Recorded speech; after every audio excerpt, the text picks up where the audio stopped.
तो दोस्तों जेवीके पीआईएल यानी कि जेवीके पावर ने अपने क्वार्टर फोर के नंबर को डिस्क्लोज कर दिया है। तो चलिए देखते हैं क्या है क्वार्टर फोर के नंबर्स के अंदर। डेटाबेस के लाख्स में मैं आपको क्रोस में बता रहा हूँ।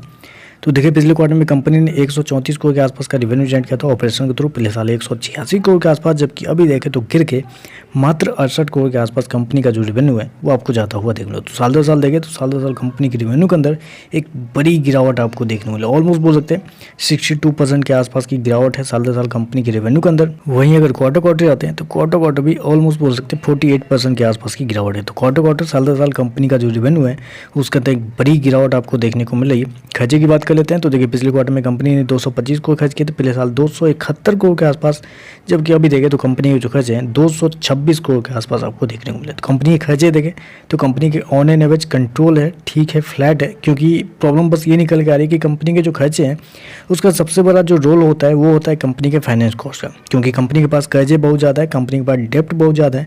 उस डेप्ट को चुकाने के लिए हर क्वार्टर कंपनी को लगभग 130-140 करोड़ के आसपास का कंपनी को फाइनेंस कॉस्ट पे करना पड़ता है। यानी कि जो कंपनी लोन ली हुई है, जो कंपनी उधार पैसे ली हुई है किसी के द्वारा, बैंक के द्वारा या बड़े लेंडर्स के द्वारा, उनको इंटरेस्ट के रूप में हर क्वार्टर कंपनी को 130-140 करोड़ रुपए पे करने पड़े। तो समझ लीजिए आप कितना बड़ा कंपनी का लोन होगा कंपनी के पास, जिसकी वजह से कंपनी के जो एक्सपेंस है हमेशा वही देखने को मिल रहा है। चलिए कंपनी का नेट प्रॉफिट लॉस क्या निकलता है वो देख लेते हैं।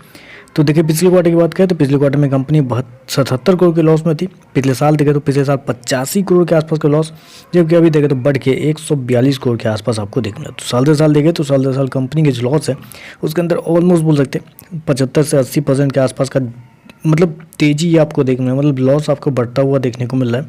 वहीं अगर क्वार्टर जाते हैं तो क्वार्टर भी कंपनी का लॉस है ऑलमोस्ट डबल होता हुआ देखना। तो कंपनी का लॉस है वो आपको संभलने की जगह पे और आपको बढ़ता हुआ देखने को मिल रहा है। ईपीएस की बात कर लेते हैं। पिछले क्वार्टर में कंपनी का ईपीएस 38 पैसे माइनस का था, पिछले साल 23 पैसे माइनस का, अभी देखें तो 63 पैसे माइनस का आपको देखने को मिला। तो ओवरऑल देखें तो नंबर बहुत कमजोर आपको देखने को मिल रहा है।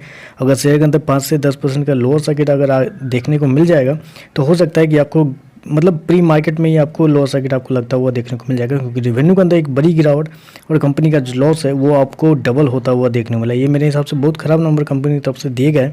अगर आपके पास शेयर है तो जितना जल्दी हो सके उतना जल्दी एग्जिट कर ले, वो ज़्यादा बेहतर रहेगा। तो चलिए बस आज के लिए बस इतना ही। वीडियो पसंद आए तो लाइक कीजिएगा, साथ में साथ चैनल को सब्सक्राइब जो कीजिएगा। धन्यवाद।